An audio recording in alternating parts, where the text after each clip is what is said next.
तय कर हस्करार आहू कह रहे वो लुहारा के बजा तेरा बारी माँ तेरा बारी माँ तेरा बारी माँ कैसे भूलू वारे वो मोला सन सोमा डार रे दो तेरा बारी माँ कैसे भूलू वारे वो मोला सन सोमा डार रे दो मन मोहना मैं करी हो करार आहू कह रही हूँ गालो हारा के बाजार एक मन मोहना मैं करी हो करार आहू कह रही हूँ गालो हारा के बाजार उसके बेरा माँ भैया मोरे आगे रे तोला नहीं भूलवा रे दोस्त उसके बेरा माँ भैया मोरे आगे रे तोला नहीं भूलवा रे दोस्त।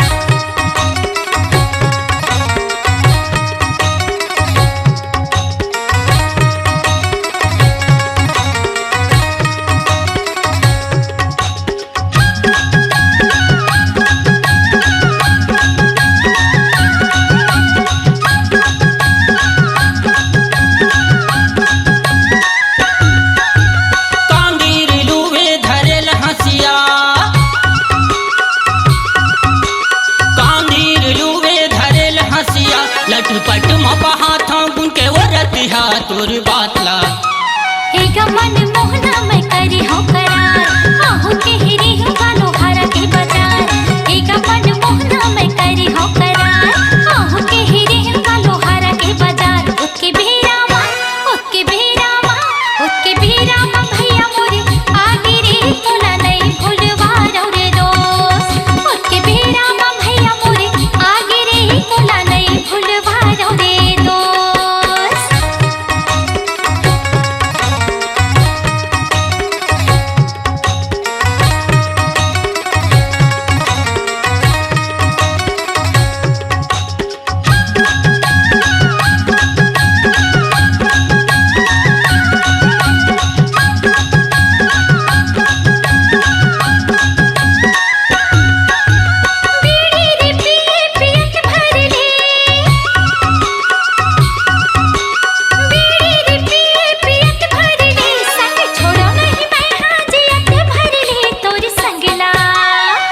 मनी मोहनी तय कर हस्करार आहू कह रहे वो लुहारा के बाजार एवो मनी मोहनी तय कर हस्करार आहू कह रहे वो लुहारा के बाजार तेरा बारी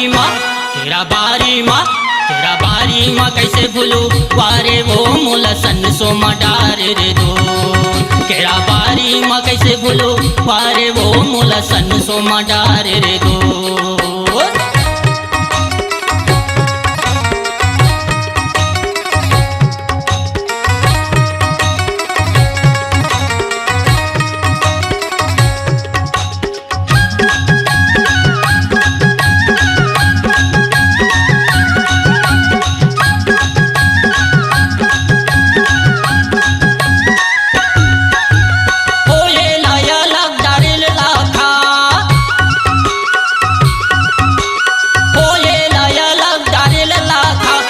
गली मऊ रहेंगत और काऊ भाखा तोर बातला एक मन मोहना मैं करी हो करार आहू कह रही हूँ गालो हारा के बाजार एक मन मोहना मैं करी हो करार आहू कह रही हूँ गालो हारा के बाजार उसके बेरा माँ भैया मोरे आगे रे तोला नहीं भूलवा रे दोस्त उसके बेरा माँ भैया मोरे आगे रे तोला नहीं भूलवा रे दोस्त। मनी मोहनी तय कर हस्करार आहू कह रहे वो लुहारा के बाजार एवो मनी मोहनी तय कर हस्करार आहू कह रहे वो लुहारा के बाजार तेरा बारी माँ कैसे भूलू वारे वो मोला सन सोमा डार रे दो उसके बेरा माँ भैया मोरे आगे रे तोला नहीं भूलवा रे दोस्त मोला सन सोमा डार रे दो तोला नहीं भूलवा रे दोस्त।